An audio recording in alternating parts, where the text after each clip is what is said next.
Bonjour et bienvenue sur notre chaîne YouTube. Alors aujourd'hui, on va vous présenter un sujet qui fait débat, à savoir le business, la confiance en soi. Pour cela, tout enquêteur a besoin d'une équipe compétente et voici la mienne. Nous sommes un groupe d'étudiants en deuxième année poursuivant nos études d'éducateurs spécialisés en activités socio-sportives. Notre groupe est constitué de Thomas, qui se trouve en bas à gauche, de Nathaniel, juste au-dessus, de moi, Sarah, au centre, de Julien, qui se trouve à droite, et de Brian, qui est en bas à droite.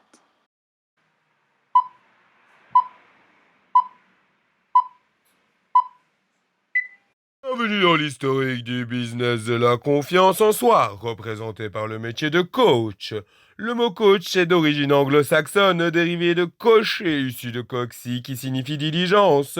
Le cocher conduisait les voyageurs à leur destination. Le coaching apparaît en 1950 aux États-Unis dans le milieu du showbiz et du sport. Ensuite en 1980 dans les pays anglo-saxons en entreprise. Et pour finir, en 1988, la première école de coaching est créée en France à Paris. Le coaching a plusieurs disciplines. Celles-ci peuvent être publiques ou privées. Dans les publics, nous retrouvons le coaching d'entreprise, qui s'y fait individuellement ou en équipe. Il y a aussi le coach sportif ainsi que le coach artistique. Tandis que dans le milieu privé, nous retrouvons le coaching spirituel, coaching personnel ou de vie, et le coaching scolaire qui s'adresse aux jeunes. Le plus souvent rémunéré, celui-ci peut être aussi gratuit. Il sera alors dénommé solidaire. Un des parents du coaching est sans doute Socrate, vivant au 5e siècle avant Jésus-Christ. Il effectuait déjà la maïeutique, aussi appelée accouchement de l'esprit. Nous allons désormais retrouver notre envoyé spécial pour le micro-trottoir.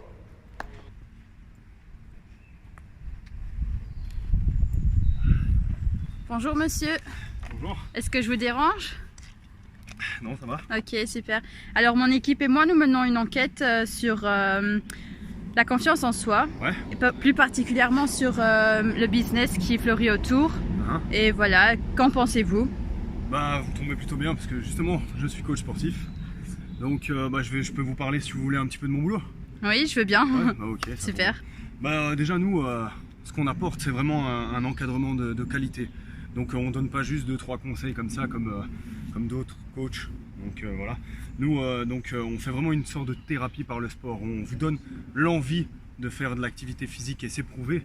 L'activité physique amène donc cette certaine confiance en soi, cette reprise du corps. Donc on reconquérit son propre corps, donc on reprend cette confiance, parce qu'une personne qui n'a pas confiance en son corps, c'est une personne qui n'a pas confiance en soi. Hein. Et donc voilà, c'est clair que pour moi avec mes clients, donc j'essaie vraiment de leur apporter un encadrement et un accompagnement pendant leur séance qui les motive donc pour qu'après de eux-mêmes ils trouvent cette volonté de continuer. Donc c'est pas compliqué, hein. Donc c'est un choix à faire. Il faut devenir acteur de sa vie. Donc il faut avoir cette mentalité de gagnant. Et ouais, on essaye un petit peu d'amener de par le sport cette mentalité. Donc ouais, voilà, c'est un peu ce que je pense de tout ça, quoi. Ok, bah merci pour votre temps et bon entraînement. Pas de soucis, merci, hein, merci. Ok, au revoir. Au revoir. Ah, mais il y avait une note. Bonjour monsieur. Bonjour. Désolée de vous déranger, mais on fait une enquête dans le cadre de notre cours et on fait des recherches sur le business, la confiance en soi. Et voilà, qu'en pensez-vous? Quand vous dites business, vous parlez de toutes les professions qui se trouvent... Oui, comme par exemple maintenant récemment le coach de vie ou le Ok. coach sportif et D'accord, voilà. ok. Bah ça tombe bien en fait parce que je suis coach de vie. Ah. Du coup, je peux parler un peu du métier ou quoi? Bien sûr, D'accord. volontiers. Du coup oui, je trouve que c'est bien, c'est bénéfique. Je vais pas dénigrer ma profession. Pourquoi? Parce que voilà, on aide vraiment les personnes. Et en fait, nous, notre but, c'est d'accompagner un changement. Donc on va poser des questions confrontantes à la personne. Et ce sera à elle de trouver vraiment les réponses les plus adéquates pour, entre guillemets, surmonter sa problématique. Donc oui, je pense que c'est vraiment bien. Et généralement, les gens qui viennent vers nous en ont besoin. Et notre métier, c'est aussi de aussi diriger les personnes vers d'autres d'autres professions, donc que ce soit psychologue ou autre, si elles en ont besoin par la suite. Donc voilà, je sais pas si je dois dire quelque chose en plus.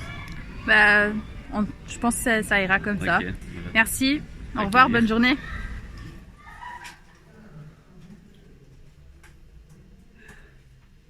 Bonjour, après avoir effectué le micro-trottoir, nous allons désormais regarder ce que chaque étudiant a trouvé comme recherche sur la question. Ok, bonjour à tous. Suite à mes différentes recherches, j'ai pu trouver différents articles qui défendaient le business des coachs de vie. Donc, que disent ces articles? Avant tout, il faut savoir que le coach de vie, c'est une personne qui va justement aider une autre personne à parvenir à ses objectifs ou à répondre aux questions auxquelles elle ne sait pas répondre toute seule. Contrairement aux psychologues, le coach de vie se dirige plus vers l'avenir de la personne plutôt que vers l'origine du problème.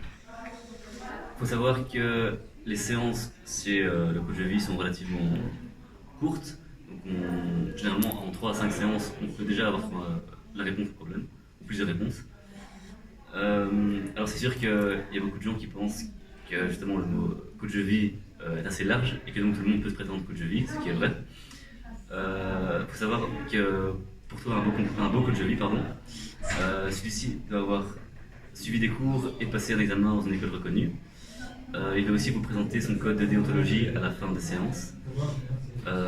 Et généralement, alors une séance va coûter entre 50 et 70 euros.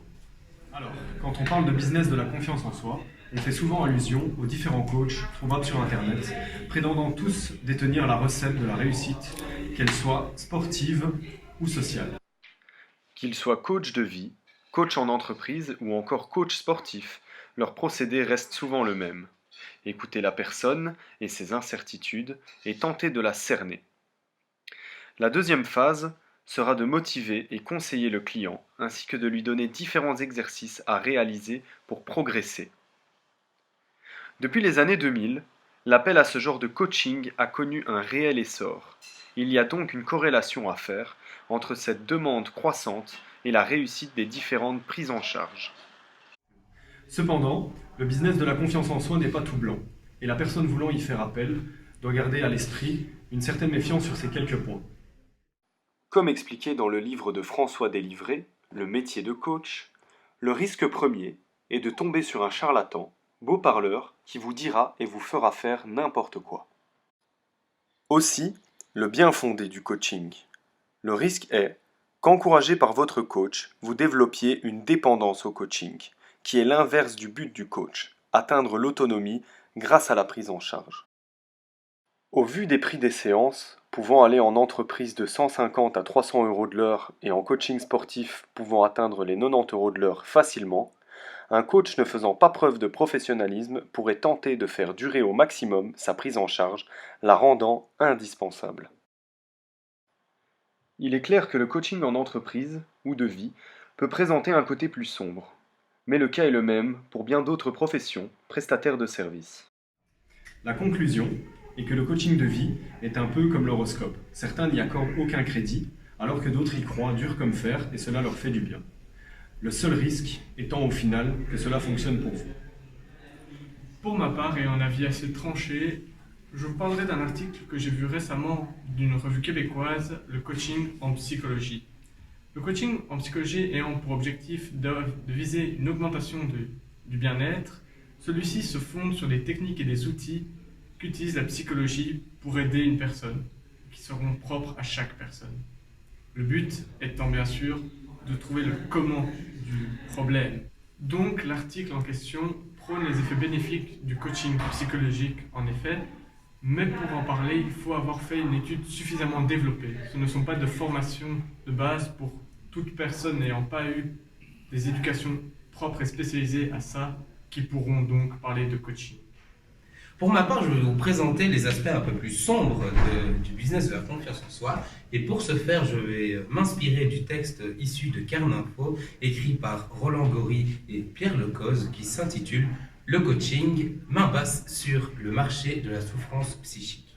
Dans leur texte, ces deux auteurs cherchent à rassembler toutes les disciplines que comprend le coaching et de plus se baser sur l'aspect psychique que ressent la personne qui en a le besoin. La personne qui en a le besoin va essayer de trouver un coach pour plusieurs raisons. parce qu'il y a un problème dans la vie, parce que soit il est chronique, ou soit il est juste soudain, ou soit il passe juste une mauvaise passe. Pour régler ce problème, il va se diriger vers une personne qui, selon les auteurs, vont lui proposer une solution de prêt-à-porter. Un peu comme si vous alliez au magasin et que vous alliez tout de suite chercher votre petite course que vous avez besoin. Eh bien, le coaching, pour ces auteurs, est un peu similaire.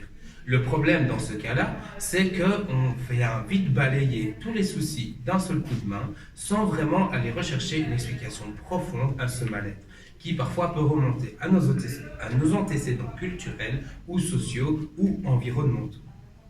Pour faire un petit parallèle, une autre source de laquelle on peut Pour faire un petit parallèle, une autre source de laquelle on peut s'inspirer est Doctissimo.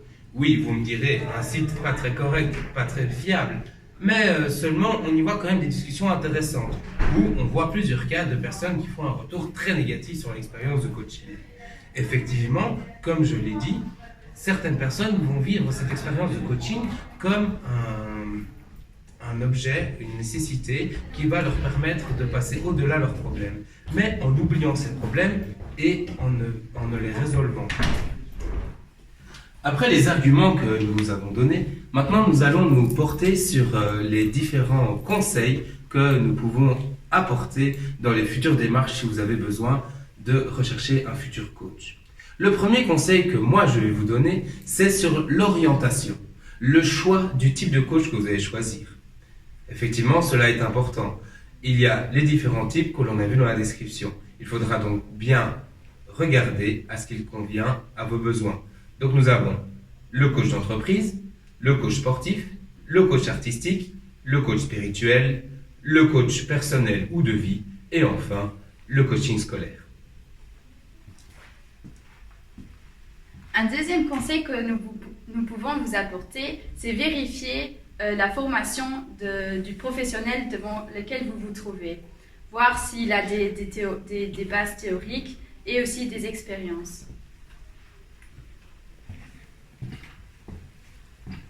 Alors, comme troisième conseil, ce que nous pourrions vous apporter, c'est de faire preuve d'esprit critique. Donc, quand vous allez sur le site d'un coach de vie ou sportif, c'est de bien vérifier donc à ce que les informations présentes dessus soient justes. Et même s'il est surcoté, de bien quand même le comparer à d'autres coachs pour être sûr de vous lancer avec ce coach-là.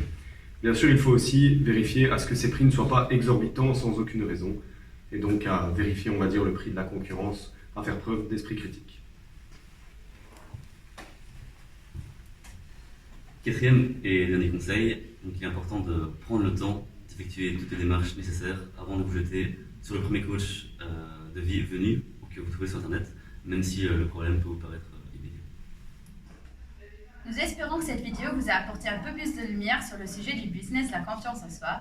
Et si la vidéo vous a plu, n'hésitez pas de mettre un like, de mettre un commentaire ou de partager. Merci. Merci pour votre attention. Merci à vous.